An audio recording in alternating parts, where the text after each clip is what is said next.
2018 में ट्रंप ने ईरान से एटमी डील तोड़कर उसे तबाह करना शुरू किया था।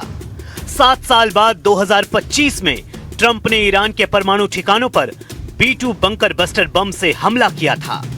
अब 1 साल बाद 2026 में ट्रंप ईरान को धरती से मिटा देने का ऐलान कर रहे हैं।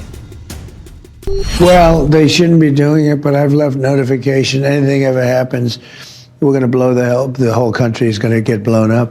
If I were here and they were making that threat to somebody, not even a president, but somebody like they did with me, I would absolutely hit them so hard.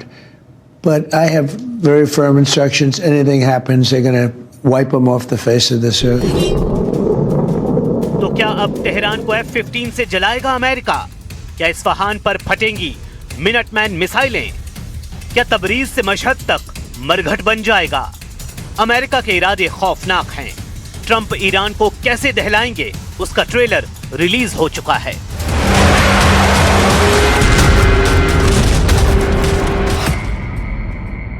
Iran 7,318 kilometre, Somalia. Iran से 7,000 kilometre दूर से आई ये तस्वीरें Khamenei के जनरलों के लिए warning हैं। ये धमाका अमेरिका की ताकत की नुमाइश है। सुपर पावर दुश्मनों को कैसी मौत देता है, ये उसका बारूदी ट्रेलर है। धमाका अफ्रीका महाद्वीप के सोमालिया में हो रहा है। आतंकी संगठन अल शबाब को ट्रंप के इशारे पर कुचला जा रहा है। दुनिया का सबसे ताकतवर देश इसी स्टाइल में ईरान को फोड़ने वाला है। अमेरिका ने धमकी दी है कि अब बातचीत में समय बर्बाद करने की जगह एक्शन शुरू होगा। इजराइल भी युद्ध ही चाहता है, क्योंकि जेनेवा में सेकेंड राउंड की बातचीत में अमेरिका ईरान के बीच सिर्फ गाइडिंग प्रिंसिपल्स के पेपर की अदला बदली हुई है। मतलब दोनों देशों के बीच सिर्फ डील की शर्तों की जानकारी साझा की गई है। यानी ना ईरान पीछे हटने के लिए तैयार है, ना ही अमेरिका शर्तों में रियायत की गुंजाइश रहने दे रहा है, जिससे परमाणु डील का पेंच युद्ध की दहलीज पर आकर अटक गया है। जिसके बाद ईरान ने दावा किया है कि वो जून 2025 वाला इतिहास फिर से दोहरा सकता है, जब अमेरिका इजराइल से ईरान ने अकेले युद्ध लड़ा था। During the aggression of 13 June 2025, Iran remains fully prepared to defend itself against any threat or act of aggression.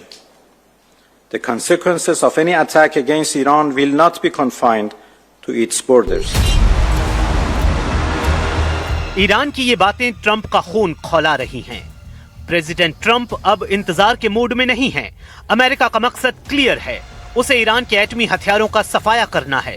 Super power को खामेनेई की सल्तनत को उखाड़ फेंकना है। लेकिन ईरान का इकबाल सरेंडर के लिए तैयार नहीं।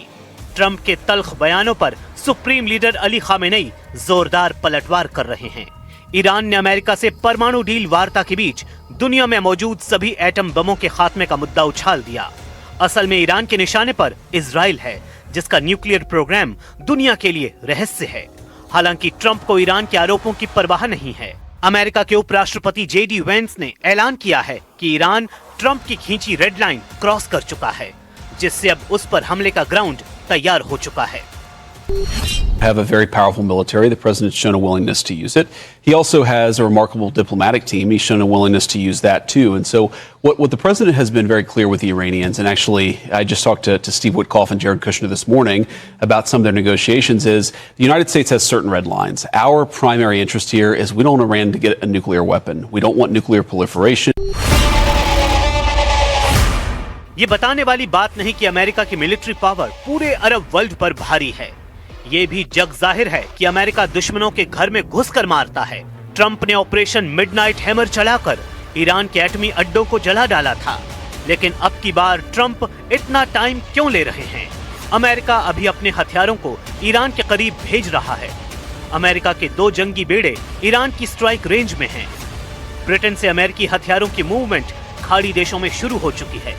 लेकिन अब तक अरब वर्ल्ड में सुपर पावर को पहले जैसा सपोर्ट मिलने की गारंटी नहीं मिली है। ट्रंप के कट्टर समर्थक कहे जाने वाले सऊदी अरब के क्राउन प्रिंस मोहम्मद बिन सलमान ईरान से युद्ध की खिलाफत कर रहे हैं। तुर्की के राष्ट्रपति एर्दोआन डोनाल्ड ट्रंप से अपील कर चुके हैं कि वो ईरान से युद्ध की जगह डील फाइनल करें।